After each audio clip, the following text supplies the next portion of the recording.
এই জন্য আলাদা করে আমাদের কোনো দিন লাগে না, বিশ্ব ভালোবাসা দিবস দরকার হয় না। যারা মাকে দেখতে পারে না, বাবারে দেখতে পারে না, এরা একদিনের জন্য মা বাবাকে উইশ করতে যায়, আর নাম দিছে বিশ্ব মা দিবস, বিশ্ব বাবা দিবস। কিছুদিন আগে দেখলাম বিশ্ব ডিম দিবস। কি দিবস? আমি কি মিথ্যা বললাম?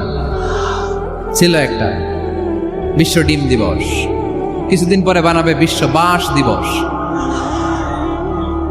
যে যারে বাঁশ দিতে পারে। এরপর একটা বানাইছে শুনলাম বিশ্ব চিন্তা দিবস। তো এটা কি দিবস? কয় এই দিন আমরা সবাই মিলে চিন্তা করি যে আসলে আমাদের কি চিন্তা করা দরকার, আছে না নাই? তো এই যে ওরা বিশ্ব মা দিবস, international mother day, international father day, মা দিবস বাবা দিবস বছরে একবার ওল্ড হোমে রেখে আসে, বৃদ্ধাশ্রমে। যেহেতু সারা বছর বৃদ্ধাশ্রমে, বছরে একদিনও যদি মারে স্মরণ না করি কেমন হয়? তো একদিন ওই মা দিবসে মারে একটা কার্ড দিয়ে উইশ করে আসে, কিছু টাকা দিয়ে আসে। ওদের তো মা বাবার প্রতি দয়া নাই, শ্রদ্ধা নাই, ভালোবাসা নাই। এজন্য ঘটা করে ওদের দিবস পালন করা লাগে।